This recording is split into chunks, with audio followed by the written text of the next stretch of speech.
이슈 칼럼 바로 이어가도록 하겠습니다. 오늘은 SPM 김형진 대표와 함께 하도록 하겠습니다. 대표 안녕하십니까?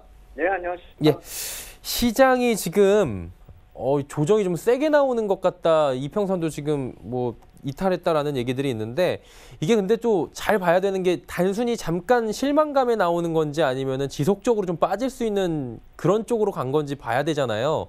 어떻게 보는 게 좋을까요? 예, 그런 실망감이 이어지면서 좀 하락이 깊어질 수도 있다 이렇게 생각이 됩니다. 그리고 말씀하셨듯이 이번에 12월부터 상승해왔었던 그 기준이 됐었던, 그러니까 무너지지 않았던 10일 이평선이 무너졌기 때문에 이전에 말씀을 드렸듯이 그것이 하나의 좀 시그널로 작용이 될 수 있을 것이다. 좀 시간은 좀 걸릴 것이다 이렇게 생각이 됩니다.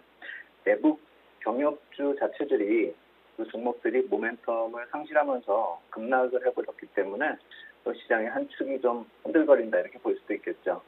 그 이슈가 빅딜이 나왔어도 모멘텀은 약화될 타이밍이었죠. 완전 타결이 나타나기 힘들다는 것은 이미 시장 참여자들 다들 인식하고 있었고, 그래서 시장의 분위기는 그때 모멘텀에 좋은 게 나타나도 뉴스에 매도하자는 분위기가 이미 팽배하게 형성이 되어 있었고 시장에서 그렇게 움직임이 나타나고 있었는데, 그게 남북 정상 이벤트 예전에 나타났었던 그런 이벤트에서도 마찬가지 현상이 또 나타났었고요. 다만 예상하지 못했었던 그런 결과가 나오고 또 향후 일정에 대해서 불확실성이 극대화되고 있는 그런 상황이기 때문에 큰해로 이어졌고 또 아직까지도 좀 흐름을 못 찾고 있다 이렇게 봐야 될 것 같습니다. 한쪽을 이끌어 왔었던 한 축이 무너졌기 때문에 힘을 잃고 있는 그 모습이 다시 원상복구되지 않는다면은 부담이 계속 지속된다 이렇게 봐야 되는 그런 상황이다 이렇게 봐야 될 테고요. 해외 쪽으로 눈을 돌려봐도 부담이 많이 됩니다. 왜냐하면은 알게 모르게 많이 올라왔습니다. 그러니까 우리는 우리 시장만 보니까 느끼지 못하겠지만 미국 시장이 6월 중반부터는 이머징 마켓 탄력성을 뛰어넘고 있는 또다시 미국 시장 혼자 올라가는 그런 모습을 나타내고 있습니다. 그래서 최근 반등의 고점이 2월 25일에 기록을 했는데요. 26,241.42포인트. 이게 작년 8월에 사상 최고를 기록한 그런 수치보다 한 700포인트밖에 차이가 안 나죠. 그렇다면 요새 뭐 하루에 최소한 뭐 한 300포인트가 왔다 갔다 하는 그런 상황 속에서 이제부터는 언제든지 또다시 최고가를 진입할 수 있다라는 그 얘기고, 12월 저점에서 보면은 21,700포인트부터 올라왔기 때문에 무려 1,500포인트가 올라온 겁니다. 상승률로 따지면 20%가 넘고요. 그래서 지금 이런 상황에서 다우지수 같은 경우가 사상 최고가로 다시 진입하는 게 타당한 것인가? 이에 대한 질문에 대한 답을 스스로 구한다면은 지금 저가 매립보다는 그동안에 지금 상승을 이끌어왔던 게 저가 매립이기 때문에 그쪽보다는 고가 부담이 큰 상황이다 이렇게 놓고 봤을 때 해외 시장도 좀 부담 요인이 있다. 해서 코스피의 모멘텀도 약화되는 그런 상황 속에서 해외 시장의 고가 부담도 연결되기 때문에 우리 시장 쪽으로는 안팎으로 좀 힘든 상황이다 이렇게 봐야 되겠죠. 그러나 그런 모습들이 반영이 되면서 코스피가 2월에 음봉을 나타냈고 월봉상으로요. 그리고 3월에도 지금 음봉을 키우는 그런 양상이기 때문에 상승의 타이밍을 한번 놓쳤다 이거죠.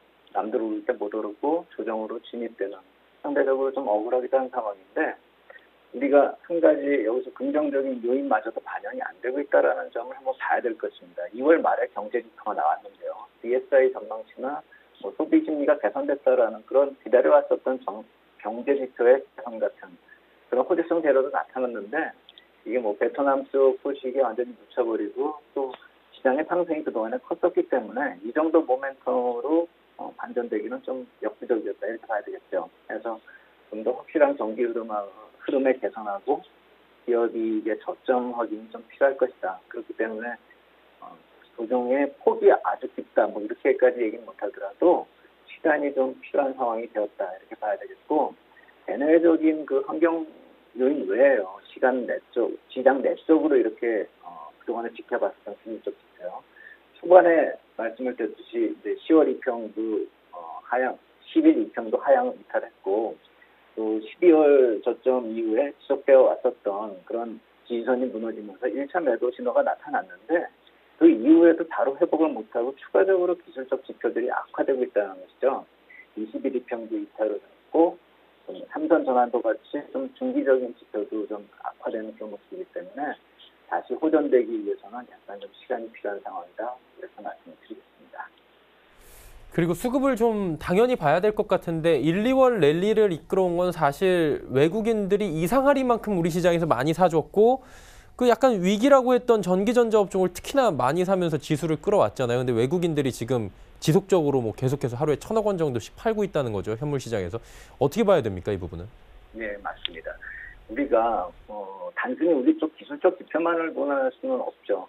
실질적으로 해외 유동성 흐름이 시장을 끌고 왔기 때문에 그것이 계속 좀 긍정적인 쪽으로 진행이 될 것인가 이걸 좀 따져봐야 되겠죠. 그런데 이 하노이 쪽에서 이제 회담 이후에 환율을 놓고 봤을 때 우리가 다 봤지만 이 달러 강세가 지속이 되고 있습니다. 그래서 원달러 환율을 놓고 보면 1,120원대 진입 이후에 지속적으로 약세를 보이고 있죠. 오늘도 또 오르고 있습니다.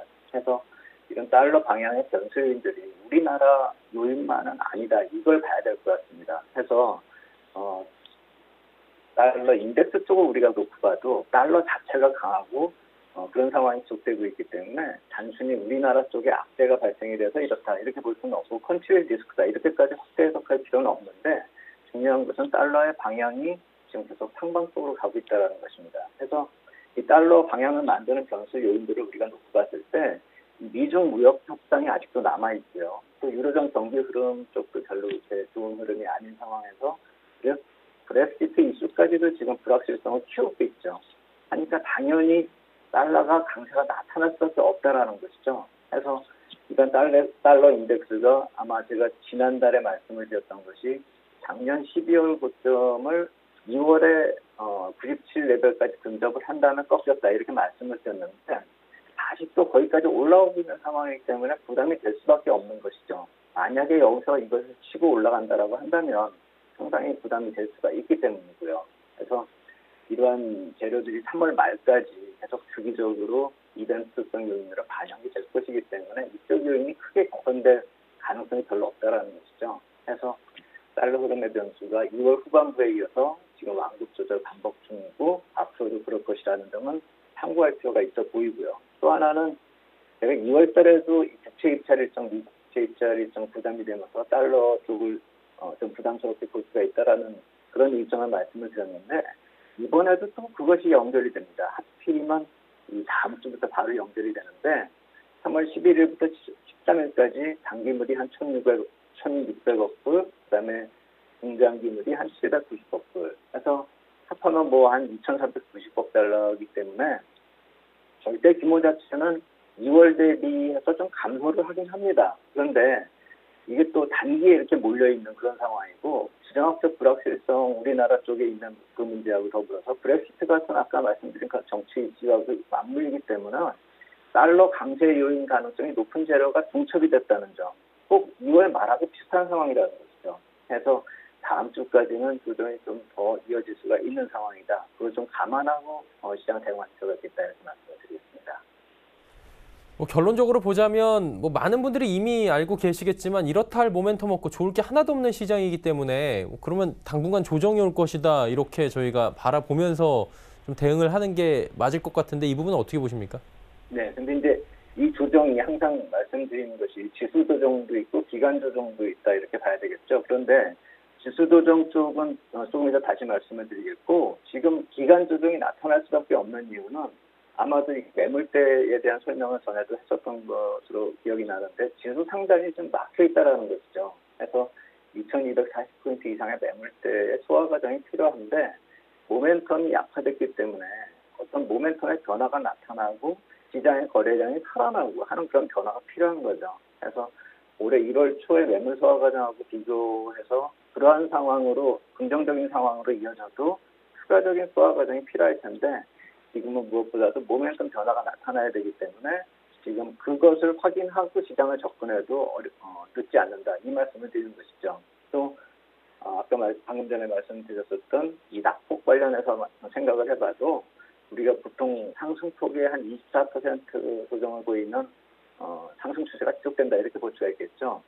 그 레벨이 2181포인트입니다. 해서 이쪽을 종가상으로 좀 빠르게 회복을 한다면은 한번 우리가 기대를 빨리 해볼 수가 있을 것 같은데 가능성이 좀 적어 보인다 이렇게 말씀을 드리겠고 남는 경우가 38%하고 50% 조정 예전에도 말씀드렸던 걸로 기억이 납니다. 그걸 놓고 보면은 한 2140포인트하고 정말 안 좋을 경우에는 1110포인트까지도 내릴 수 있다. 이거 좀 감안하고 좀 시장을 봐야 될 것 같고 그렇게 말씀드리는 이유 중에서 다음 주 글로벌 유동성 흐름이 좀 부담이 될 것이다. 이렇게 아까도 말씀을 드렸지만 이 수급하고 이슈하고 더불어서 지금 우리 자체적으로도 선물업종 동시만기 있죠. 해서 수급 악화 지속될 가능성이 좀 크다. 이렇게 봐야 될 이유 중에 하나가 그 이전에 이어진 그런 모습이 좀 이쪽 만기까지 이어질 수 있는 그런 확률이 좀 높고 또 기존에 쌓아놓은 포지션이 있기 때문에 그렇게 돼 왔었다는 점을 감안을 해야 되겠고 다음 주에 글로벌 유동성을 완전 반전시킬 만한 그런 이유가 없기 때문에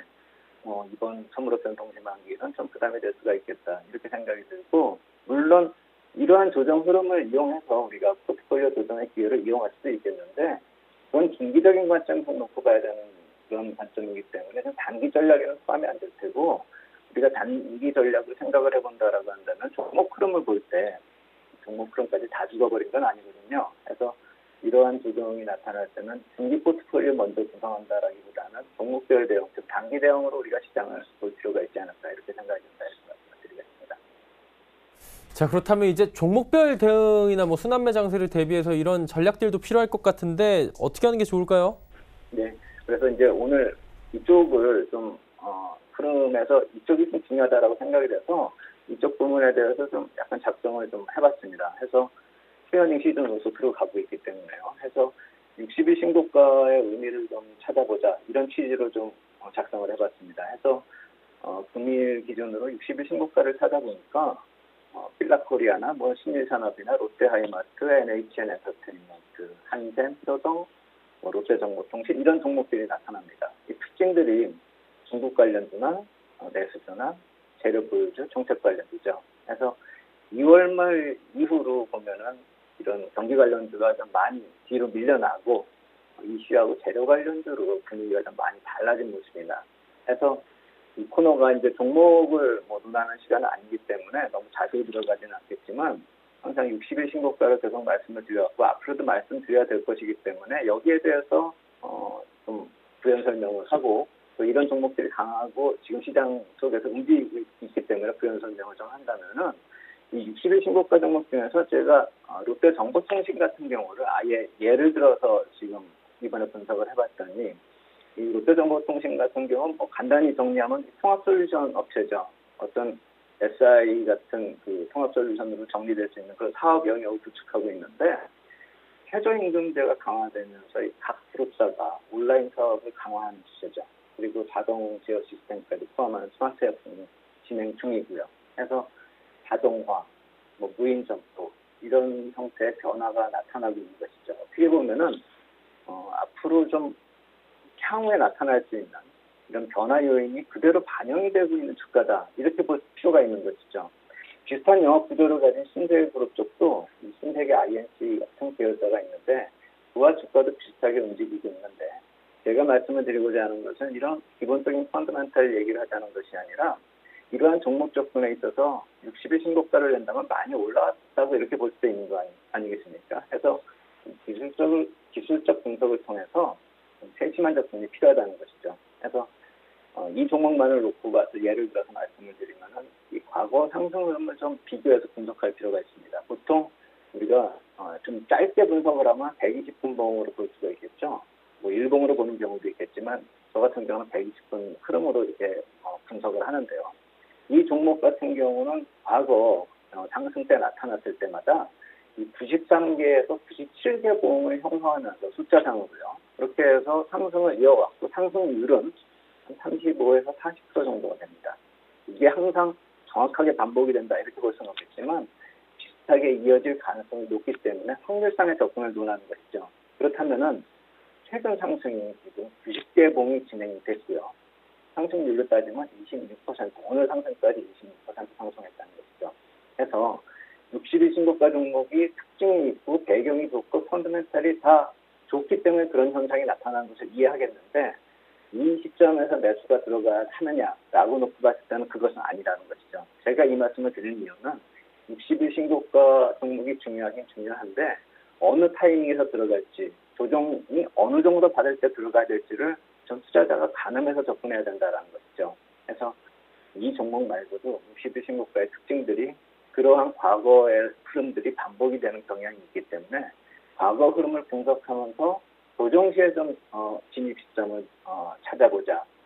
너무 좀 추경 매수 쪽은 시장 전체적으로 좀 조정의 가능성이 있기 때문에 조정의 타이밍으로 종목 접근을 해보자. 이렇게 말씀드려보겠습니다.